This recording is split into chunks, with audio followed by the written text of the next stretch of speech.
ঐতিহাসিক দিন।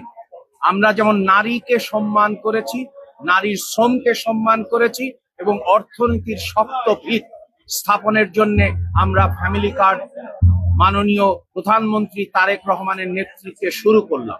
এবং আপনারা ইতিমধ্যেই লক্ষ্য করেছেন একটা বড় রকমের গণজাগরণ তৈরি হয়েছে।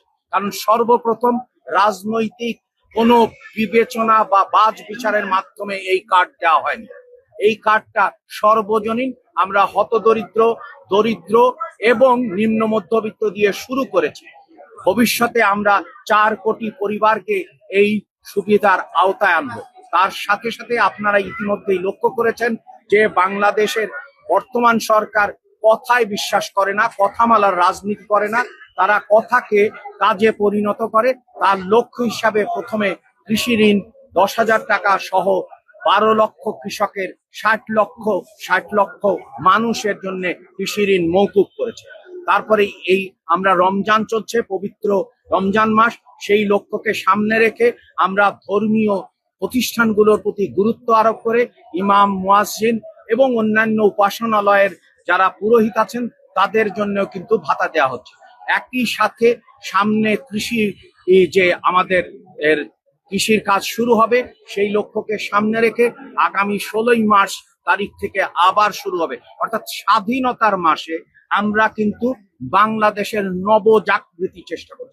প্রতিটি জিনিসই কিন্তু 71-এর স্বাধীনতার মাসে হচ্ছে এবং আমরা 16ই মার্চ তারিখে আমরা আশা করছি ইনশাল্লাহ মাননীয় প্রধানমন্ত্রী খাল খনন কর্মসূচি শুরু করবে। আমরা এও আশা করছি যে ভবিষ্যতে বাংলাদেশের যে কৃষির মাধ্যমে, নদ নদীর মাধ্যমে, জলাভূমির মাধ্যমে, আপনার খালের মাধ্যমে যে আমাদের আবহ অর্থাৎ আমাদের সংস্কৃতি, সেই সংস্কৃতির প্রতি শ্রদ্ধা রেখে এবং কৃষকের চাহিদাকে মনে রেখে, অর্থাৎ একদিকে যেমন কৃষকের ন্যায্য মূল্য দরকার, একই সাথে ভোক্তারও ন্যায্য মূল্য দরকার, সেই লক্ষ্যকে সামনে রেখে আমরা কৃষক কার্ড চালু করব। অর্থাৎ হচ্ছে যে জনগণ আমাদেরকে বিরাট একটা ম্যান্ডেট দিয়েছে, সেটি এখন জাতীয় প্রতিশ্রুতিতে রূপান্তরিত হয়েছে এবং জাতীয় প্রতিশ্রুতি বাস্তবায়নে সরকার দৃঢ় প্রতিজ্ঞ।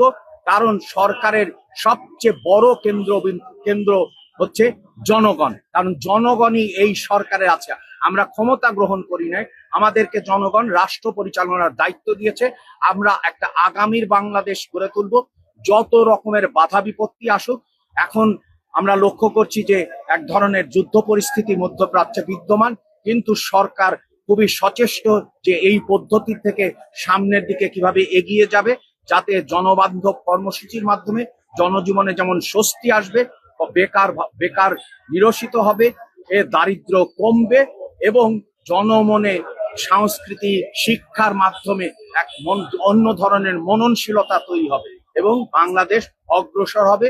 তার মাথা শুধু দক্ষিণ এশিয়ায় নয়, পুরো এশিয়ায় জনাব তারেক রহমানের নেতৃত্বে তারা গড়ে তুলবে এবং সেটাই আমাদের প্রত্যাশা না, শুধু আমরা এই প্রত্যাশাকে কর্মে রূপান্তরিত করার জন্য, কারণ জনগণই আমাদের সাথে অংশগ্রহণের মাধ্যমে সেদিকে নিয়ে যাচ্ছে।